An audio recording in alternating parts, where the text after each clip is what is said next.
Hello, beautiful people, and welcome to Drawing Down the Stars. I'm Snappy, and thank you for joining me for our live tarot session today on August 19th, 2024. It's a beautiful day. It's a beautiful day. And yeah, let's start by giving a shout out to everyone here in the chat. Good to see you, Valerie. Geronimo, I still can't email you. You got to empty your email. Gandhi, good to see you. Nikosmas, much love. Isaac, good to see you. Taz, great to see you. D-Love, much love. Happy to see you. Good to see you, Kari. Cortical larvae, good to see you. Much love, much love. Thank you all for being here. I so appreciate it. Christy, good to see you as well. Beautiful. All right. Let's begin today by talking about our astrology. So we now have the moon entering Pisces today. And the moon entering Pisces, this is it's beautiful energy. It's kind of the reverse of that Aquarius energy in some ways, where the other day we would have been feeling this outgoing energy, this playful energy, this intellectual drive. Now we're going to be in this inward energy, this emotional receptivity, this emotional breaths will be present. We'll be able to explore our innerness, be able to connect deeply to those we love, but we're also going to be sensitive, being able to feel the emotions and the weight of the feelings and actions of others. So it's intense energy, but it's beautiful energy. And we still have that sun in Leo, that bright sun in Leo, that confident lion, and that confident lion energy that allows us to be our unique self, to truly shine a light and really embody the moment, and to move and flow, and to manifest our desires. So take advantage of this Pisces moment. Really connect to your emotions. Feel the breadth of it. Connect to your closest companions, your partners, your friends, your loved ones, and be aware that you're going to feel a little sensitive today. And with that in mind, also, I want to talk about the title today: Bathe in the light of the stars and discover hope. This comes from my morning meditation. And I was thinking about what I was going to title this episode and looking at art. And I drew that star card. And that star is that hopeful energy, right? It is that wishing upon a star. It is that guiding light of that mother from space, right? And it's that profound beauty and majesty of the heavens raining down upon us, and it's engaging in that connection, in that perception, and that awareness, and having our wishes and our dreams fulfilled, right? It's that Aquarian energy. And it's a really beautiful, profound energy. And I just kept thinking on this idea of hope and connecting to that divine mother, to that Venus, to that star, right? And allowing it to inspire us, allowing us to give us hope and to recognize that we are being radiated, shined down upon with loving joy and beauty. And I want to read for you a poem by Sarah Teasdale. It's called Stars. Alone in the night on a dark hill, with pines around me, spicy and still, and a heaven full of stars over my head, white and topaz and misty red, myriads with beating hearts of fire that aeons cannot vex or tire.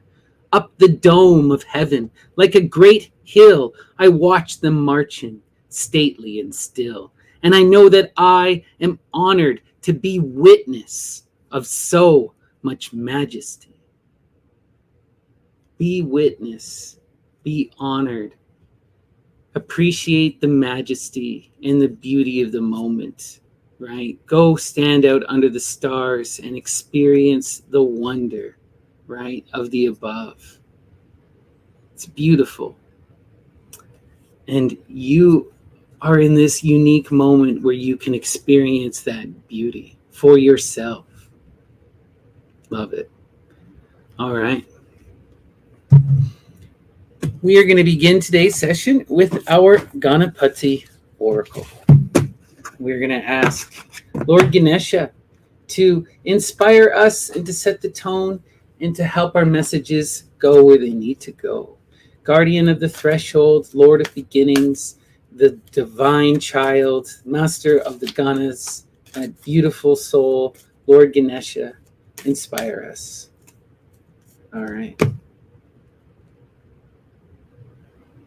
Embrace. Wow, isn't that beautiful? Incredible, right? And he's embracing his mount, his companion, the mouse. I'm trying to remember what his name is. If anyone in the chat remembers the name of Ganapati Ganesha's companion, his vehicle, the mouse, please let me know. But this is a beautiful moment. And it's that recognition of that need for touch, that need for engagement, that need for that loving emotional connection, right? And what better time than now under this moon of Pisces, right? Connect to your partners, connect to your loved ones, right? Embrace and experience joy. It's beautiful. All right. We're now going to start our sortes. And for those of you unaware, the sortes is a form of bibliomancy, that is divination through literature. And we are going to invoke the goddesses of inspiration, the muses, and we're going to ask them to guide our hand and to send us a message through the text. Muses, guide my hand. What is the message from independent people? Inspire us this evening. Oh, well, it's just the same as I've always said, replied Olafur, without showing too much disappointment in the parish councillor he himself had voted for. The life of man is so short that ordinarily people simply can't afford to be born. But I still maintain that if society was scientific from the beginning, and there was therefore some sensible relation between the amount of a man's labor and the amount of supplies the merchant will give him for its product when he goes down to town, and if a fellow could put up a decent roof over his head before his children were rotten with consumption, then damn it, what was it I was going to try and say? I see no possibility of ever paying my debts, though I keep scratching and scraping along like this for another 3,000 years. Oh, wow. This is some hard relate, I think, for many of us.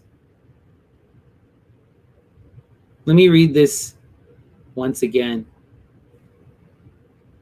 Oh, well, it's just the same as I've always said, replied Olafur, without showing too much disappointment in the parish councillor who he himself had voted for.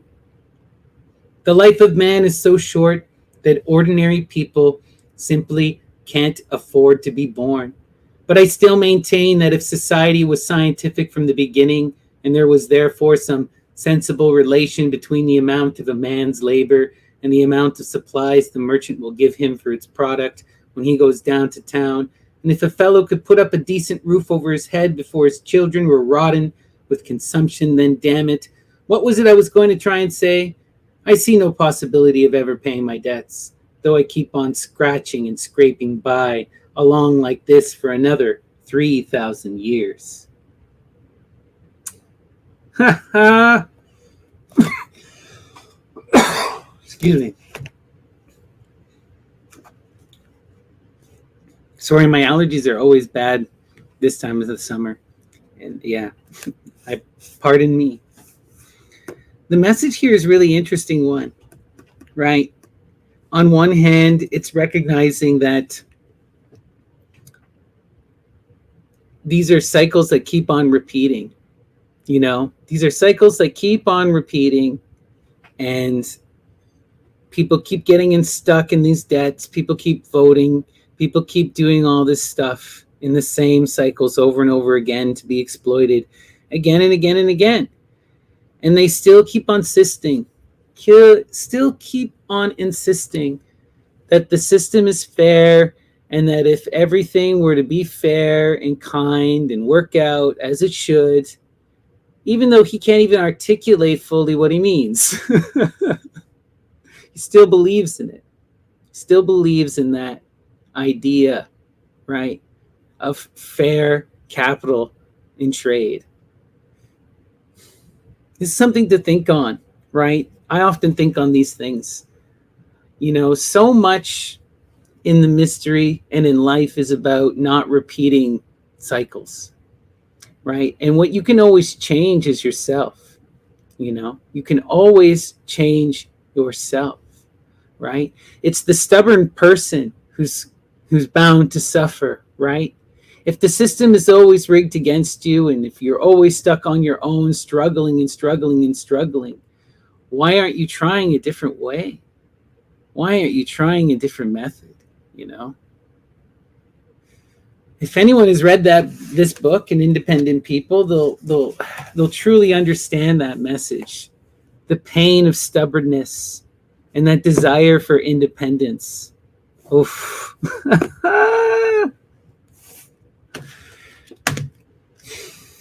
All right, let us continue.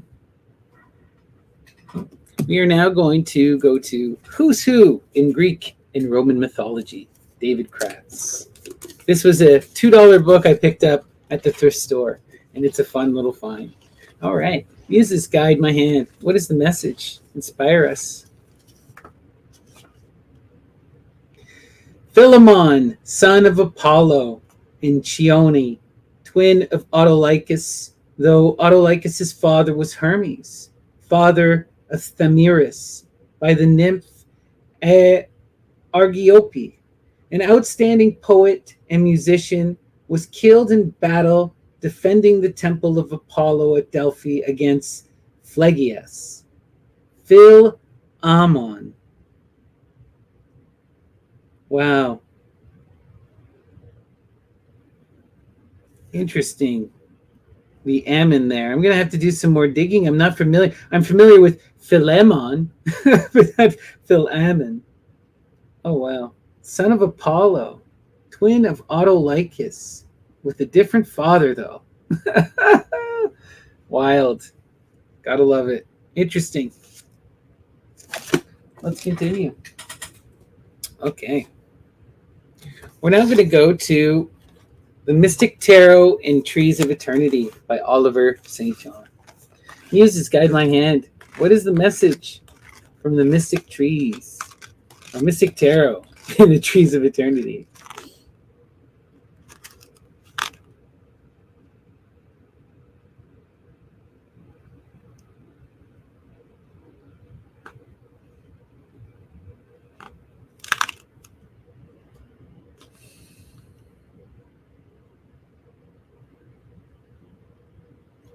Okay, so the card Temperance nearly always depicts an angel.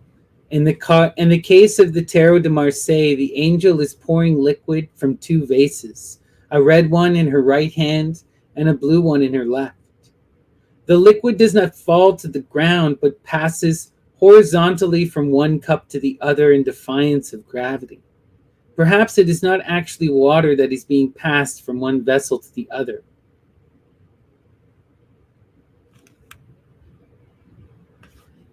Interesting.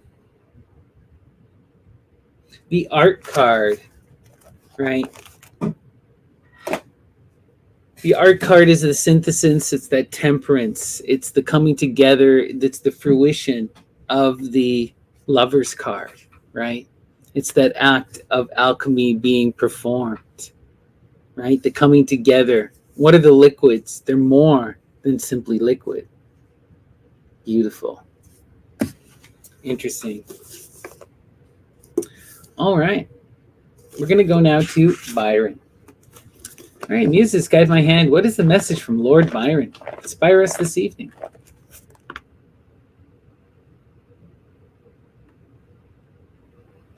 And as he gazed, his dizzy brain spun fast, and down he sunk. And as he sunk, the sand swam round, and all his senses passed. he fell upon his side, and his stretched hand dripping on the oar, their journey mast, and like a weathered lily on the land, his slender flame and pallid aspect lay, as fair a thing ever was formed of clay. Wow. And as he gazed, his dizzy brain spun fast, and down he sank, and as he sunk, the sand swam round and round, and all his senses passed. And as he fell upon his side, and his stretched hand dripping on the oar, their journey mast, and like a withered lily on the land, his slender frame and pallid aspect lay, as fair a thing as ever was formed of clay. Interesting. I keep getting this image of the spinning top, right? Of that dance of the Maenads, right?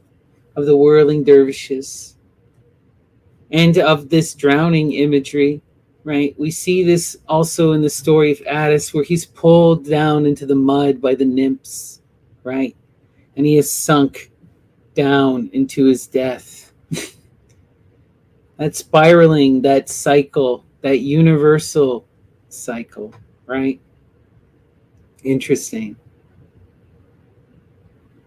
Formed from clay, and to clay he shall return. Let's continue. All right.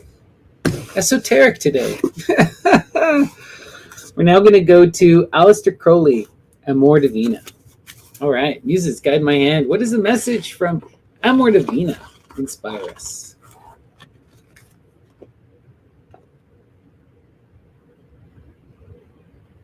Behold, the priest is joined to the priest, illustrious king of the staff, wand and caduceus.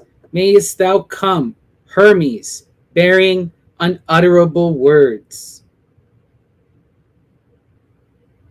Behold, the priest is joined to the priest, illustrious king of the staff, wand, caduceus. Mayest thou come, Hermes, bearing unutterable words.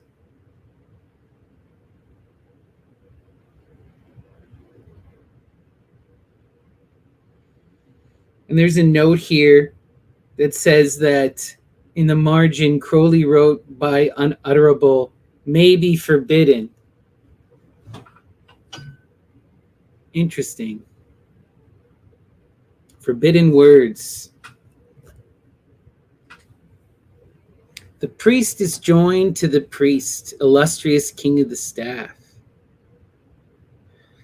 What are we seeing here is the culmination again of that art card. We're seeing that art card reflected again, that muse acting again through multiple sources, right?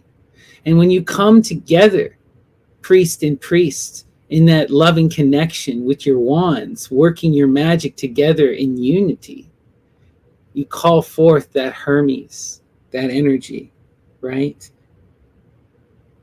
Beautiful. What is Hermes but the massive creator, right? That wielder of the one who gives birth to language. Amazing. Interesting. All right. Bearing the forbidden words. When I think about the forbidden words here, I'm also thinking about this idea of the passwords, right? This is something you'll see often within the Orphic imagery, within the Orphic mysteries, that when you go through the rites of initiation, you are given passwords, the keys to the gateways, to the triumphs, right? So that you can pass along your way in the underworld, right? Some of them are keys such as not to drink from certain rivers. Other them's are far more esoteric, right? We know that one of the keys is the timbalon, the drum. But it's not simply the drum, but it's that drum skin. And there's so much going on here with the drum skin and the plate and the Aegis shield and a lot of wildness and cutting things up on the plate and beating of the drum to produce that heartbeat These are really complex stuff. So that forbidden words are these power images, these images that allow you to manipulate reality and pass through the middle way, to enter into that ionic realm. You know, the thing with Hermes is that he can move between the realms, like Ganapati Ganesha, right? He is the guardian of the threshold and the gateway. He is the one who holds the keys. He is the messenger, right? Open sesame. This is interesting. I'm glad you brought that up, Gandhi, because I was looking and doing more research into this. And there is this interesting poem I found, and it's from a later tradition, but in Latin. But they talk about how the sesame, when the pod bursts, when it opens, it bursts, and the sesame seeds just pour out in wealth and abundance. Open sesame is, it opens with ease at the right time when it is ripe for the plucking, not before or less, right? It's about that astrology and waiting and tending to your crop, but when it is ready, it'll burst open for you, and it will give you that wealth, that nearly unlimited seeds, right? It's interesting. And what did they used to leave at the crossroads for the dogs? But the sesame seed cakes. And there's a lot of speculation as to what else was in those sesame seed cakes. All right, let's continue. We're now going to go to Antonin Artaud. Watch fiends and rack screens. Muses, guide my hand. What is the message from Antonin Artaud? Inspire us. Black, violet, rigid, recreant. That's all. Black, violet, rigid, recreant. And that's all. Wow.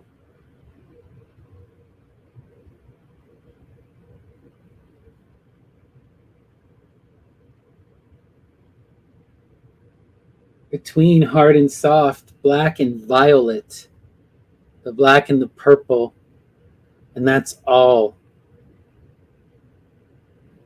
Rigid and pallid, and yet recreant. So being able to bend at the same time. Black and violet. Violet, sorry. Violet. That's what happens when you're clogged. Yeah, that purple, right? Black and purple, rigid, yet and recreant. And that's all. And that's all. The all, right? You know what Artaud is doing here? What is the end? I got corrected hard because in a live recently, and that was my bad. In a live, I said blue was the last color of the rainbow, and it is not. It is violet or indigo. And this is what we're seeing, I think, with Artaud. Black and violet, rigid and recreant, and that's all, right? He's talking about the extremes, the pan, the poles, right?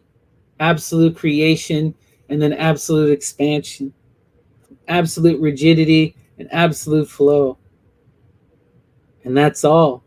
And that's pan. All right, let's continue. Stories of Vikramaditya. This is a fun one. All right, muses, guide my hand. What is the message from Vikramaditya, that amazing king of Ujjain? In the meantime, the sun had set. They both descended from the throne and returned to the palace. After evening prayers and supper, they retired to sleep, wondering what story the sixth statue would reveal. Wow.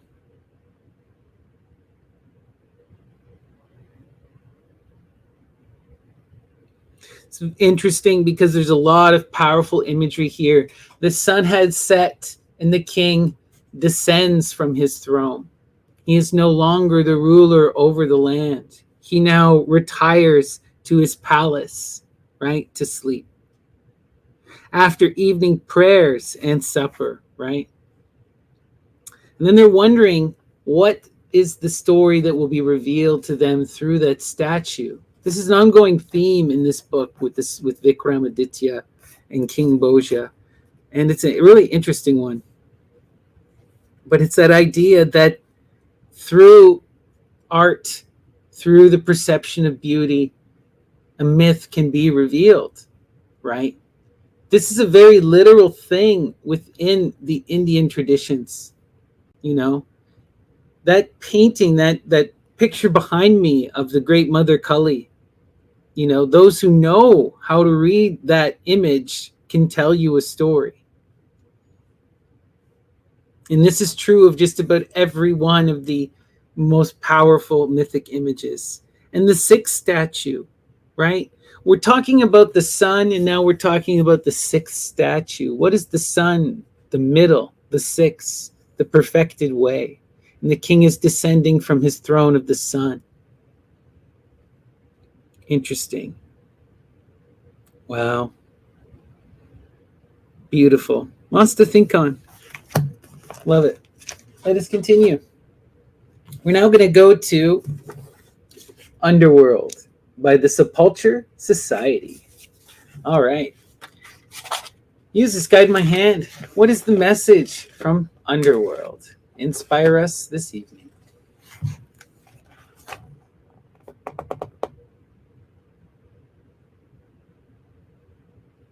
But there's another reason why the Morrigan is likely to have been a terrifying entity, and it is related to her name. Morrigan is actually not a name so much as it is a title. It is Irish, and it has three possible translations. It can be Great Queen, Queen of the Dead, or Queen of Horror. Had we asked people in 500 CE what the name meant, it is very likely that we would have gotten multiple answers, and that all of them are technically correct. Her mythology definitely defends all of these possible interpretations. The Morrigan is also associated with three other deities, namely, I'm probably going to mispronounce these, so Bugda, Macha, and Nemain, who are argued to either be aspects of her or her cult names or deities associated with her. My suspicion is that these are all regional names for the deity because, as we have already said, Morrigan is a title, not a name. And so it may have been that Macha was a local version of her and also a proper name.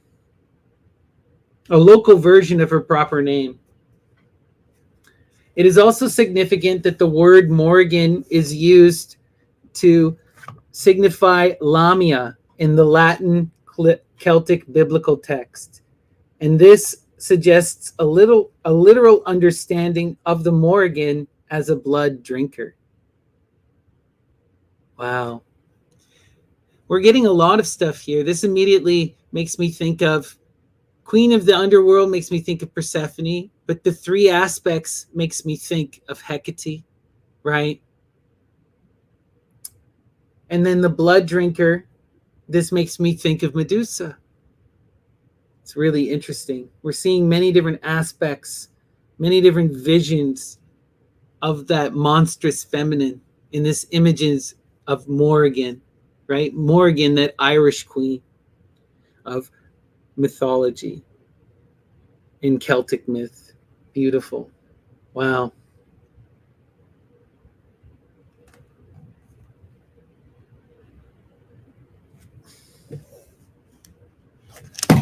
Interesting to think on that image.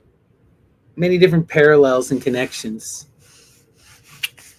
All right. We're now going to go to Aleister Crowley, book 4. This will be fun. All right. Muses, guide my hand. What is the message from Crowley? Inspire us this evening.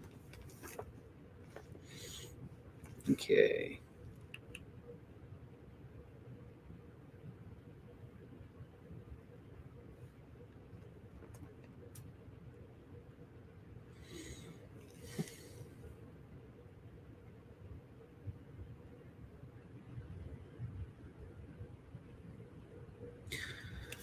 He who would reach intelligences of this type under discussion may expect extreme difficulty. The paths are guarded. There is a lion in the way. Technical expertness will not serve here. It is necessary to satisfy the warders of one's right to enter the presence of their masters. Particular pledges may be demanded, ordeals imposed, and initiations conferred. These are most serious matters. The body of light must be fully adult, irrevocably fixed, or it will be disintegrated at the outset. But being fit to pass through such experiences, it is bound utterly to its words and acts. Wow, okay. This is wild. Crowley is talking about later into the magical path, right? When a person has created the body of light and has mastered the art of astral travel. And then he is speaking upon the desire to enter into the underworld, right? And then you are confronted with the guardian, right? Which in the Greco-Roman tradition would be Cerberus, the avatar of Hecate. And as they say, to get past Cerberus, there can be many, many different things that could be called. Often a series of trials. I immediately think of the metamorphosis with Apuleius and Lucius, right? And in that story, we see the story of Psyche and Cupid. And for Psyche to pass into the underworld, right, she had to be guided and protected, and she had to bribe Cerberus with a biscuit. And this goes back to those sesame biscuits we were talking about. This is part of the reason why they would leave those cakes at the crossroads. It wasn't just for the dogs that would come around, but it was for Cerberus, Hecate, right? Interesting. You had to bribe to get into that gate, that triumph, right? Beautiful. Wow. All right. I think we're good for our sorties today. So now we're going to go to our tarot proper. But before I do, please give me a like and a subscribe. It really does make a big difference. And it's a good little blessing. It's good karma. And if you're interested at all in a private reading, you can reach out to me, snappydts@gmail.com. You can find everything in the description below. All right. And we are going to use our Thoth Tarot of Lady Frida Harris and Aleister Crowley. And we are going to invoke that power of Saturn Kronos. And we are going to dissect our life, cut it up and put it on the plate. And we're going to see how things interconnect and ask, how do we evolve? How do we best move and flow? And how do we manifest our true will? And as you see, 3 cards had shot out at me, and those 3 are our center. Okay. Wow. Intense. So our first card in the defining card, the most important card, the 7 of Swords. Wow. 7 of Swords, futility, overthinking, worrying, stressing. We've seen this card quite a bit. This is something that tends to plague many of us, right? And it is very easy to lend ourselves into that overthinking. What happens here is, this is what we see with the 7 is we're trying to expand on that perfected energy of that balanced reason of the 6, right? That's science. But all we are doing is now we are overthinking and interfering, right? We are manifesting this sense of futility. We're doubting our reason. We're doubting the path ahead, and it is causing us to not act, right? We're holding ourselves back. We're resisting, we're not moving in flow. Luckily, it's just the 7. It's futility. It's largely mental, right? It's largely procrastination. It's not turning into true interference yet. And we can still reduce this. We can through meditation and reflection, reduce this down to that perfected reason, that science. That's 6. All right. On our right, connected to that futility, we have oppression. We have so much desire here. You know, part of this futility energy is related to the pain of this oppressive, this energy. This is that energy of frustration at your current position, of having this desire for change and being prevented. And also this desire preventing you from being rational, from thinking, from acting in a true way, right? You are bound. You are trapped behind these two poles, right? There's all this explosive energy that's trying to get out and it can't. It cannot be released. It cannot go to where it's needed to go.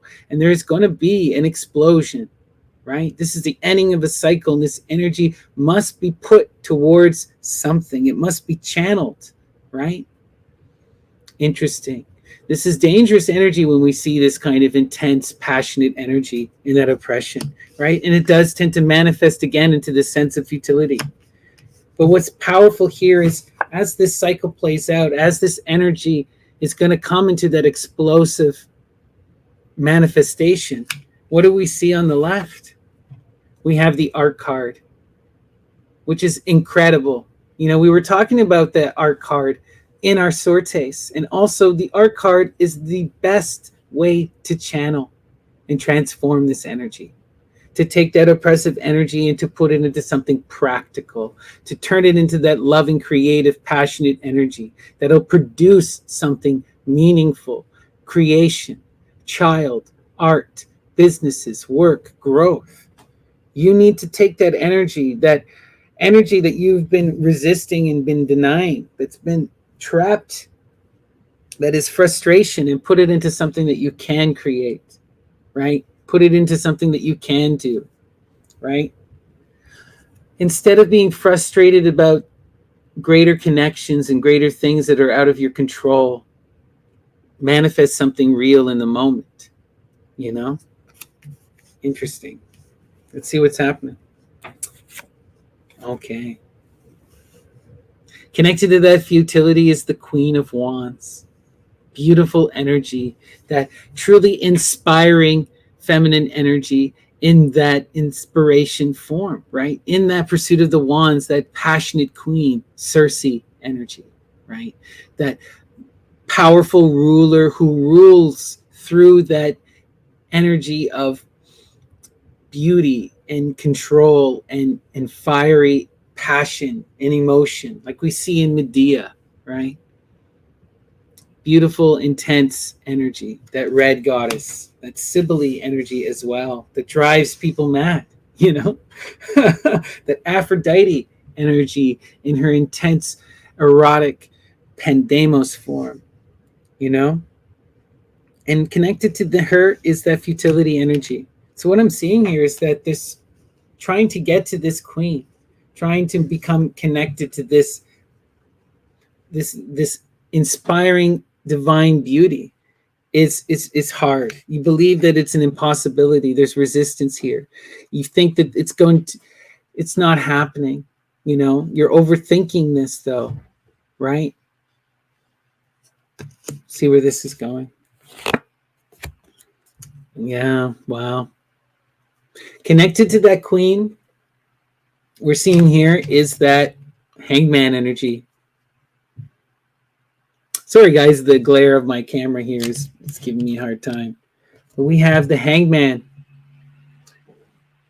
And the hangman energy, what we're getting here is that connected to this queen is that we're in this limbo moment and we need to get down off the tree and pursue her, right? We need to do what is necessary to move into flow and connection with her. And that is going to require sacrifice, and it's going to require movement. It's going to require taking oneself down from the tree. Remember, part of the hangman card is recognizing that you're stuck, you know, that you are on the tree and that you have to get down. You have to do the hard work of getting down, right? This is that. Also, I'd like to think of it. The other day I was watching that movie, There Will Be Blood. And there's a scene in that movie where he's trapped out in this mine where he found silver by himself and he breaks his legs and he manages to pull himself out of the pit and drag himself to town. How many of us would have been able to do that? That's the hangman energy, right? Pulling yourself out of those death moments, those destructive moments, that hard work and sacrifice to get to where you need to go, right? But the rewards are great. The rewards are beautiful. All right, let's see. Yeah, amazing. There's a lot of connection here. You know, there's multiple energies of these incredibly divine feminine energies coming in. Now we're seeing the feminine in that Queen of Swords, the one who is that teacher student in pursuit of the divine wisdom, right?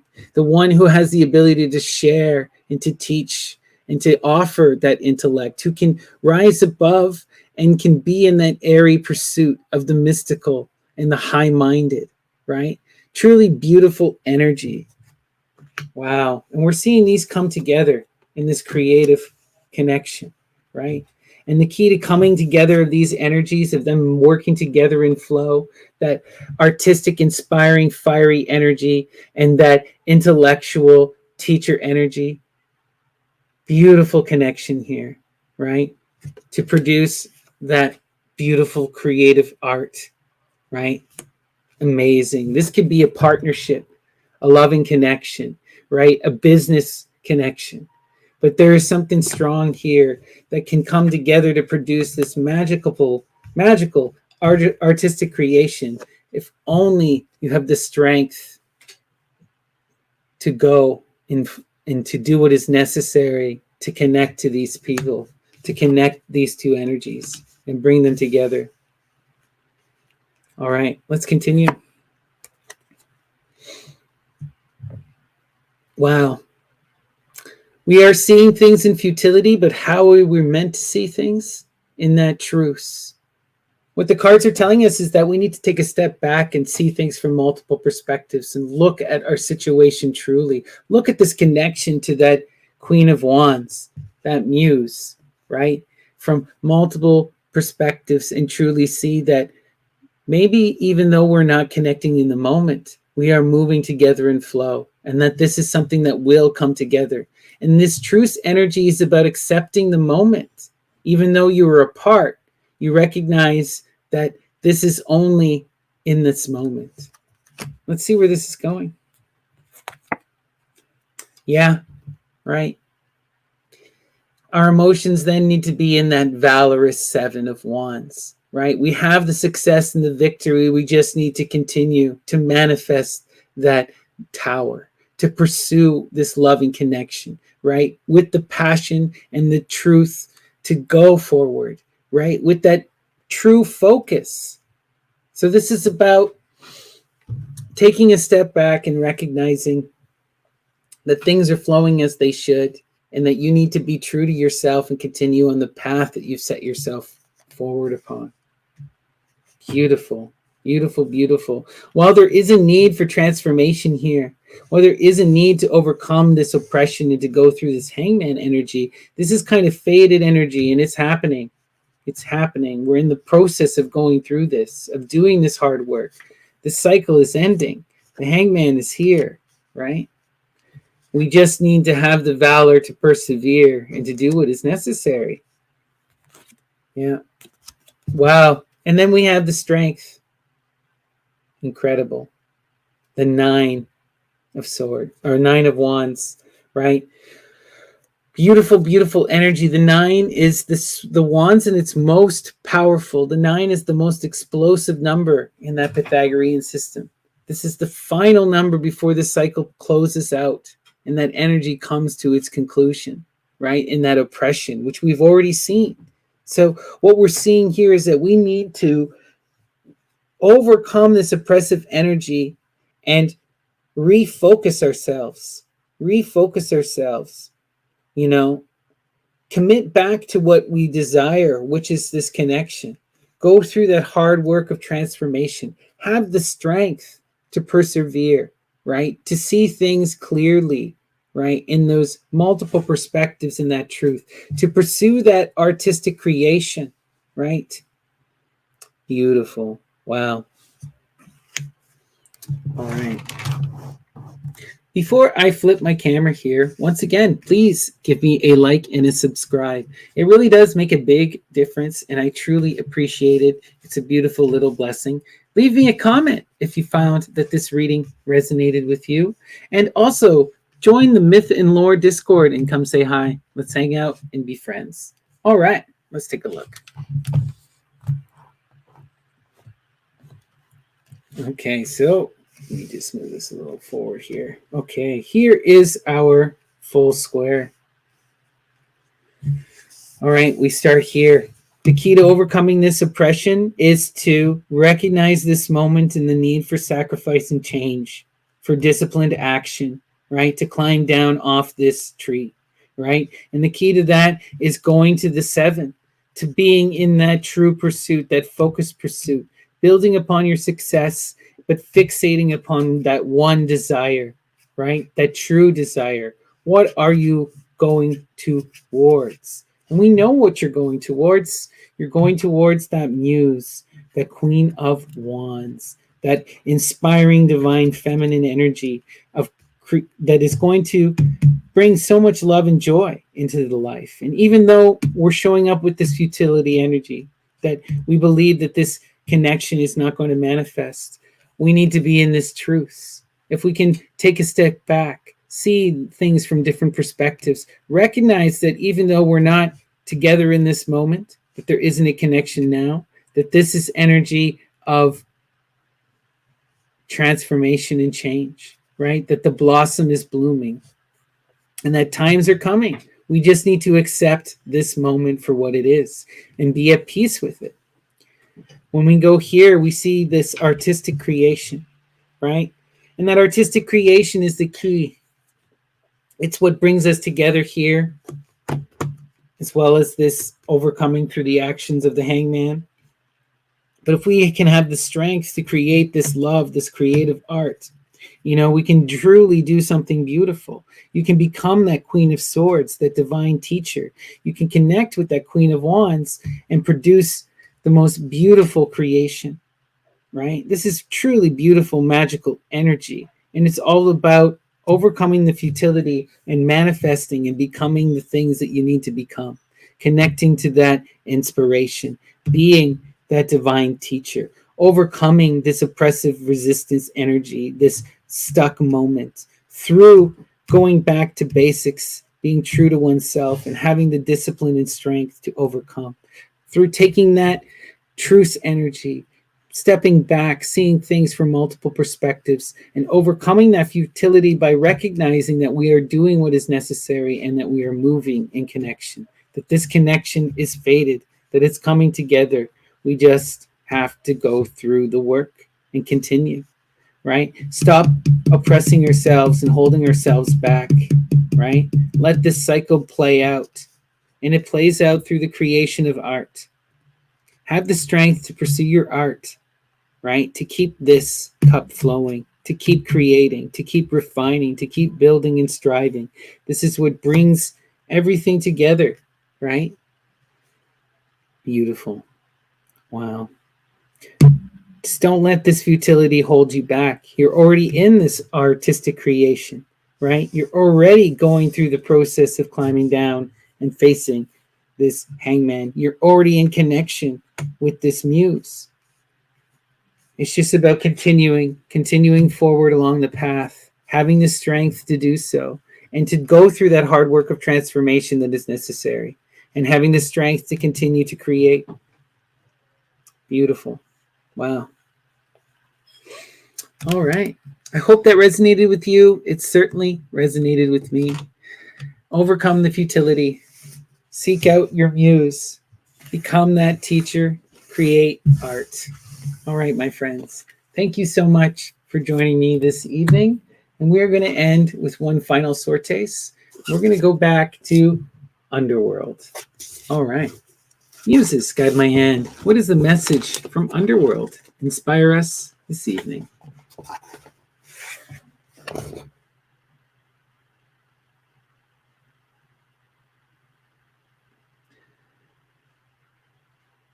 I believe that what you say is deeply personal and should come from your own heart. That said, some of the rites have suggested wording that I use myself and have either found in older text or it has come to me in dreams or trance.